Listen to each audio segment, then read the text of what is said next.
above that line of haze. And we realize that East Rock does not point east. If only we had looked to our left earlier, we might have seen a glimpse of a sun rising. Now, the second instance with East Rock comes a few summers later, but really starts several summers before that. I had and still have this one dear friend who would show up each summer with a particular challenge to accomplish. These were challenges one might describe as daring, perhaps a bit wild, and certainly dangerous. And my role in these challenges was to be on the lookout, the partner who stood by in case things went sideways. And this particular summer, my friend showed up with the goal of jumping off East Rock. And unlike other summers, this was not a challenge my friend would take on herself. Instead, she had decided already that we would do it together. We were working there on Star Island at that time, so we had the entire summer to plan. And we decided on a date and time in which most people on island would be on the opposite side of the island. And we knew the tide would be relatively high that day. And the day came and the weather was beautiful. So at our appointed time, we strolled over to East Rock without garnering any suspicion. We took off our shoes, took off what was covering our swimsuits, and we peered over the edge. We looked down, we looked back at each other, we looked down again. And this is when my friend turned to me and said, "I'm nervous." I looked back and replied, "I'm supposed to be the nervous one." And so we were stuck for a moment. An entire summer of anticipation teetering on the edge of this rock. After some thinking, we reached a conclusion. We decided that we did not have to jump off of the East Rock. Instead, we could jump off an East Rock. So we climbed down the side of the island and found a ledge maybe 6 inches above the lapping water line. And we jumped in. The water was cold, but the satisfaction surrounding us was warm. Now, I share these two stories not as a call to find one's rock or to display my particular love of a certain place. Instead, I share these two stories because I think they demonstrate a way of engaging with the world imperfectly. In both stories, we started with expectation. We started with a certain goal in mind. And where we ended up was not where we thought. Or perhaps I'm actually wrong about that. Perhaps we did end up where we thought we would, but the way in which we got there was unexpected. There was a shift. Plans laid out, plans perfect before the moment were thrown off ever so slightly. Now, this isn't an incredibly groundbreaking observation, is it? Yet I think it is a needed reminder. And I think it's a needed reminder because in the moment of change or adjustment, we can lose track of where we are going. We can lose track of a shared goal. A diversion easily distracts us. And sometimes we are so close to an end, so close to a goal, that a change is frustrating. We might be able to see where we need to be, but now a detour sign pops up and our route takes a twist. Had my friend and I not been on the edge of East Rock, ready or not ready to take the leap, I wonder what we might have done. Perhaps if we determined a shared nervousness a week before, we might have called off this challenge.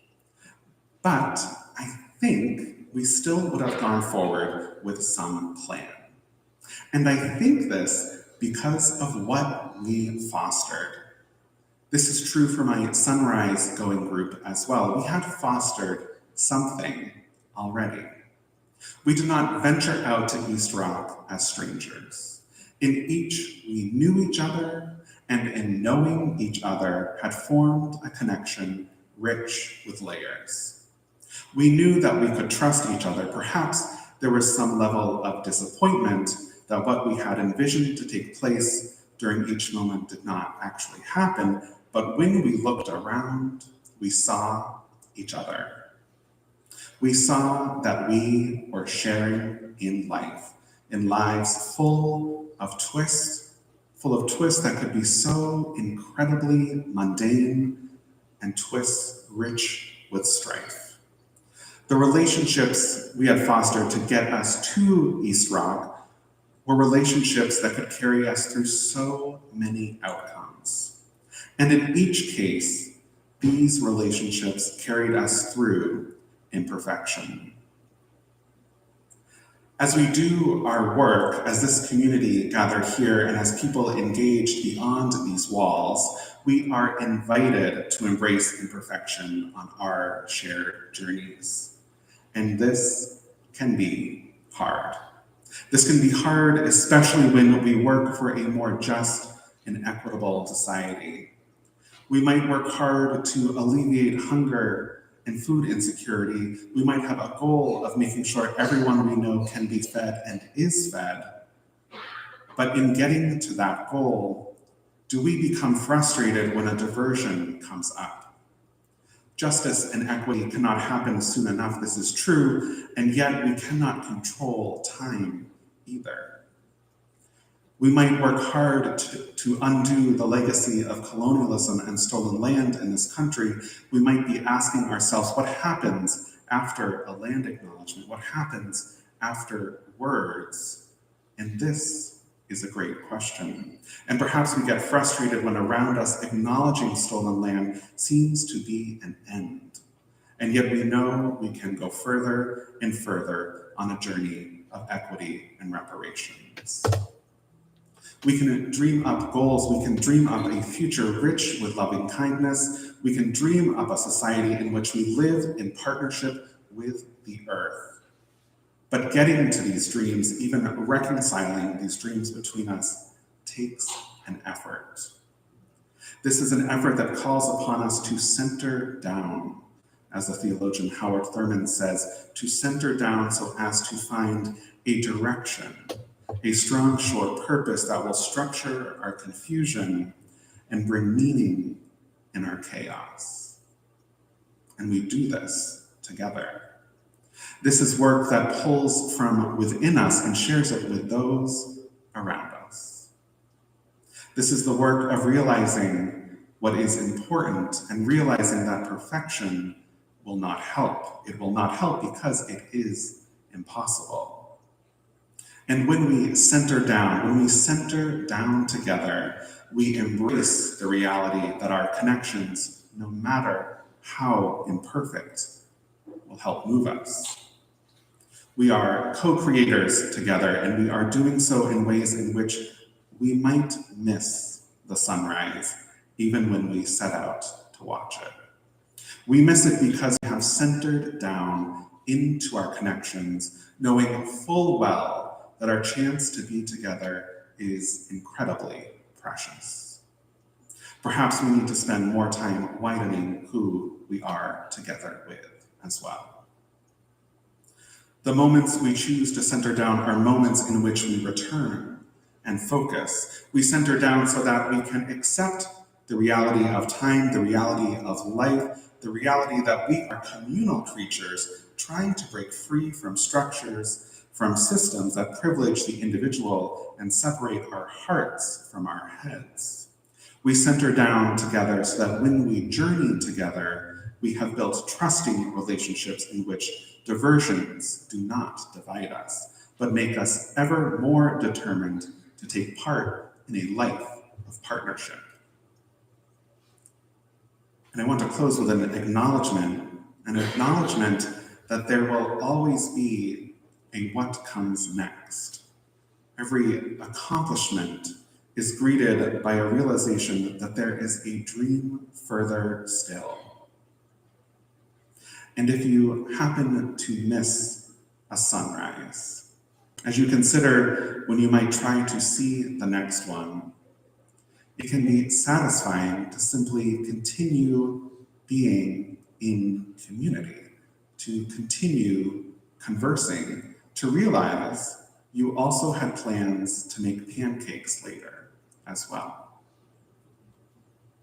Joy Harjo's poem read earlier reminds us that the places we gather hold us throughout our lives. We bring to our shared time joys and sorrows. We bring suffering and remorse. We give thanks. We laugh and we cry together.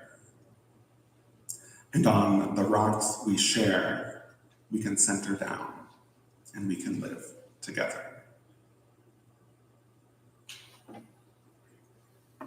I now invite you to please join in singing hymn number 131, Love Will Guide Us.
Please join me in our call to ministry found in the order of service.